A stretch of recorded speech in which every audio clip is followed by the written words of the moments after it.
Hey, good afternoon, everybody. It is Mark Coe for the 26th of June, almost the end of the month. We are last week of June here, and then we'll get into the 4th of July um, weekend kind of slowdown. But I did want to bring your attention to something that I thought was kind of interesting today in crude oil, and something I was actually able to do live in front of um, the guys and gals in the room today, just because it happened to be there when we were doing our little classroom session. So I want to take a look at crude oil, and I always focus on levels, and I'm real big on levels.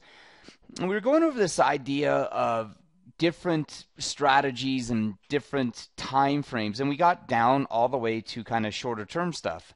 And my focus today in looking at the shorter term was, again, always with the levels, but looking at a couple levels in particular. And what I was able to do while we were doing the class was talk about this level right here, and I'll tell you why this level is significant. So a lot of times when people are learning the levels, and I think levels pretty much give you just about everything you need to be opportunistic and successful in markets. I think the rest of it is just noise.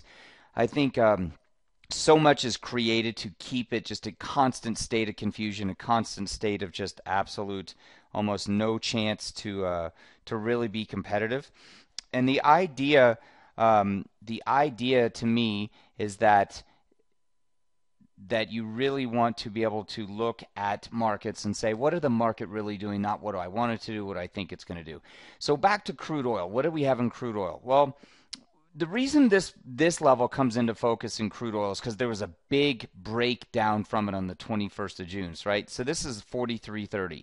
So this is an inventory number release. This is a Wednesday inventory release, 10:30, and the real selling starts at around 43.30. That's why this level is of interest. This level also comes back to be a point of interest on Thursday of last week at 10 in the morning. It comes in, trades in at 43.32, repels off there.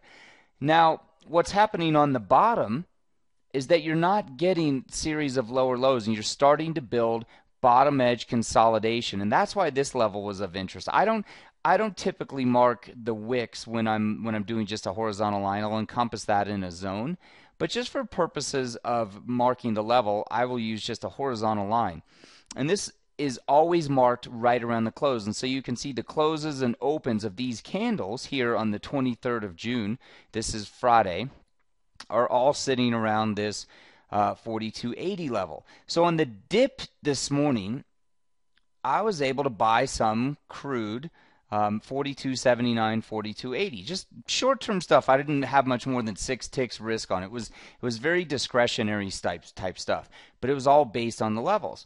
Well, I was fortunate enough that I got a rotation off of that, but it was the pullback into this, and this allowed me to do this live in the room today, which was to buy 29s, which again was this level. So it was the level I have marked at like 30. I managed to just get 29s. And as we rotate into the day, I'm using 14 stops, which means 15 ticks of risk, and I'm looking for an initial target of 77, which is this level. Sorry, this level up in here. I'm looking for something up into this level.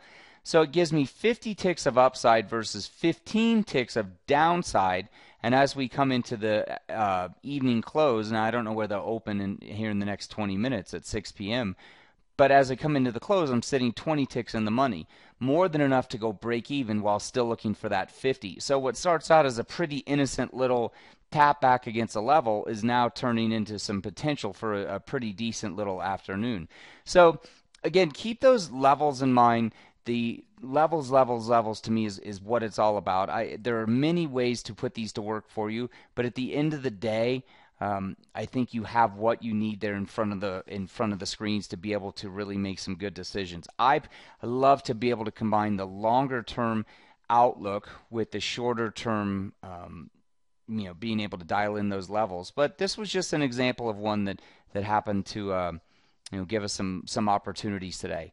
All right, so for Monday, we could get quiet towards the end of the week, but for Monday, 26th of June, I am Mark Coe, and I hope you guys have a wonderful evening. We'll chat with you soon. Cheers.